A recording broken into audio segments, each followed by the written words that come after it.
મતદારોનો મિજાજ આખરે કેવો છે? લોકસભાની ચૂંટણી જેમ નજીક આવી રહી છે તેમ અમદાવાદની અંદર પણ આખરે મતદાતાઓનો મિજાજ પરખવાનો ટીવી9 સતત પ્રયત્ન કરી રહ્યું છે। હાલ શાહીબાગની અંદર ઉપસ્થિત છે ટીવી9 સંવાદદાતા યુનુસ ગાઝી। યુનુસ, આપની સાથે જે કોઈ પણ અમદાવાદીઓ ઉપસ્થિત છે આખરે શું માની રહ્યા છે, કેવા નેતાની તેમને જરૂર છે અને વિકાસ કાર્યોને લઈને આખરે તેમનો શું છે અભિપ્રાય? યુનુસ।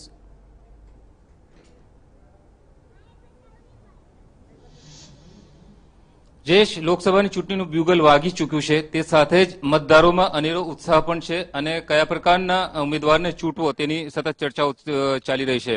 રાજકીય પક્ષો અને ઉમેદવારો છે તેઓ પોતાનું જોર લગાવી રહ્યા છે મતદારોને રીઝવવા માટે, પરંતુ તે પહેલા આ મતદારોનો મિજાજ જાણવાની કોશિશ કરીએ। શાહીબાગના જે સિનિયર સિટીઝન છે તેઓની જાણવાની કોશિશ કરીશું કયા પ્રકારનો ઉમેદવાર હોવો જોઈએ। ઉમેદવાર એ પ્રકારનો હોવો જોઈએ કે જે કોંગ્રેસમાંથી ભાજપમાં જતા રહે છે અને ભાજપમાંથી કોંગ્રેસમાં જતા રહે છે, એ રીતના ઉમેદવાર હોવા ના જોઈએ। જે પાર્ટીને માંથી ચૂંટાય એમને 5 વર્ષ સુધી એ પાર્ટીની જ સેવા કરવી જોઈએ। કયા મુદ્દાઓને પ્રાધાન્ય આપવું જોઈએ? જે ચૂંટાયેલા ઉમેદવાર હોય છે તેઓએ પણ અને પ્રજાના વિકાસ કાર્યો માટે પણ કયા મુદ્દાઓને પ્રાધાન્ય આપવું જોઈએ? પ્રજાઓના વિકાસ માટે જ એમને ધ્યાન આપવું જોઈએ। એ લોકો વારંવાર બધા બહારગામ ફરતા રહે છે અને પ્રજાની માટે કામ કરતા દેખાતા જ નથી। ટાઈમ છેલ્લા 5-5 વર્ષ સુધી ઘણીવાર દેખાતા જ નથી। 5 વર્ષ સુધી દેખાતા નથી, પ્રજાઓની સમસ્યાને જે વાચા આપવી જોઈએ તે વાચા નથી આપી શકતા। આપ શું ઈચ્છો છો? કયા પ્રકારના નેતાઓને રાજકીય પક્ષોએ ઉમેદવાર તરીકે નક્કી કરવા જોઈએ? અમે એવા નેતાઓ ઈચ્છીએ જે અમારે સાંભળી શકે, અમારું કોઈ કામ બગડે તેને આવીને કરી શકે અને અમારે જ્યાં જરૂર પડે ત્યારે એ લોકો હાજર રહી શકે, એવા નેતાઓ અમે ઈચ્છીએ છીએ। અમદાવાદની મુખ્ય સમસ્યાઓ કઈ છે જે સાંસદોએ સુલઝાવવી જોઈએ? સાંસદોને એ સમસ્યાઓ ઉપર ધ્યાન આપવાની જરૂર છે। क्लीनिनेस है, ट्रैफिक इश्यूज है और जैसे आरटीओ को लेके है, अभी बहुत सारे इश्यूज हैं, ये सारे के ऊपर लगभग काम होना चाहिए। जीएसटी का जो मुद्दा था वो काफी गर्म रहा था और उसके बाद व्यापारियों को काफी नुकसान का भी सामना करना पड़ा था। इसके बारे में आप क्या सोचे?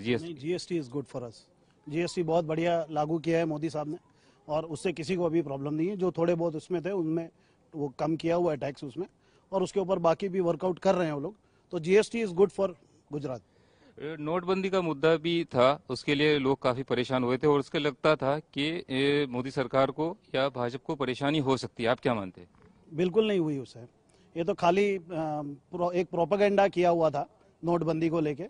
बाकी नोटबंदी और जीएसटी लागू होने के बाद भी यूपी में काफी सीटें बीजेपी को ही मिली थी। तो ये तो खाली इश्यूज है जो जिसका कोई बेस नहीं है। ये तो खाली ऐसे बदनाम करने के लिए या कुछ भी है। इनको कोई दूसरा मुद्दा आज की तारीख में मिल नहीं रहा है कांग्रेस को। इसके लिए बीजेपी के ऊपर वो टारगेट और ये सब अभी जैसे राम मंदिर का इशू चालू हुआ है और 2-3 ये सर्जिकल स्ट्राइक्स के ऊपर इशू हैं, ये सारे बेबुनियाद इश्यूज हैं। तो इससे कोई फर्क नहीं पड़ेगा। जो भी हमारे जैसे एरिया से जिनको भी हम चाहते हैं कि ये काम हमारे एरिया में होना चाहिए, वो अगर करेगा तो उसी के हिसाब से उसको वोट मिलेगा। जो विकास कार्यों करशे तो वोट મળશે। યુવાનોને રીઝવવા માટે પણ અનેક કોશિશ બંને પક્ષો દ્વારા કરવામાં આવી રહી છે। કોંગ્રેસ દ્વારા બેરોજગારીનો મુદ્દો જોરશોરથી ઉઠાવવામાં આવ્યો છે। છેલ્લે મોદી સરકારે ખેડૂતોને 6,000 રૂપિયા આપ્યા, તેની સામે રાહુલ ગાંધીએ 72,000 વાર્ષિક આપવાની જાહેરાત કરી। બેરોજગારી ગુજરાતમાં કેટલી ગંભીર સમસ્યા છે અને અમદાવાદીઓ માટે બેરોજગારી કેટલી ગંભીર સમસ્યા છે? આપ શું માનો છો? અમદાવાદ ગુજરાત નહીં પણ સમગ્ર દેશમાં અત્યારે બેરોજગારીનું પ્રમાણ અનહદ વધી ગયું છે। જે પ્રમાણે વિદેશી કંપનીઓ અહીંયા આવે છે અને તમામ રૂલ્સ રેગ્યુલેશનની બહાર કામ કરે છે। જે પણ કંપની આવે જે ગુજરાતમાં પાયો નાખે, ટાટા હોય, એસઆર હોય કે અદાણી કે અંબાણીની કંપની હોય, તો ત્યાં જરૂરી છે કે 70% ગુજરાતીઓને પ્રાધાન્ય આપે, પણ એવું કોઈ પ્રાધાન્ય આપવામાં આવતું નથી અને બહારના રાજ્યોથી ગરીબ રાજ્યોમાંથી અને ગરીબ દેશોમાંથી મજૂરી લઈને મફત મજૂરી મળે એ પ્રકારની કંપનીઓ દ્વારા કરવામાં આવી રહ્યું છે। જે સિનિયર સિટીઝન છે તેઓની સુરક્ષાના મુદ્દા તથા અનેક બાબતો ચર્ચામાં રહી છે। આ જે લોકસભાની ચૂંટણી છે આ મુદ્દો કેટલો ધ્યાનમાં રાખીને આપ મતદાન કરશો?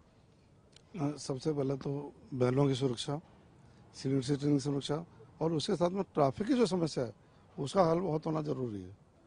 बहुत ज्यादा ટ્રાફિકની જે સમસ્યા છે તેના માટે કેટલા તમને નુકસાન પહોંચે છે? ટ્રાફિકની ગંભીર સમસ્યા થઈ રહી છે તેના માટે ट्रैफिक की समस्या का निराकरण हो रहा है, लेकिन उसमें जो भ्रष्ट अभी भी पुलिस वाले हैं, जो पैसा लिया, छोड़ दिया, जबरदस्ती उठाया, बिना कूपन के उनके गाड़ी ड्राइंग करना, इस तरह की जो परेशानी आ रही है इनको ध्यान पर रखना चाहिए।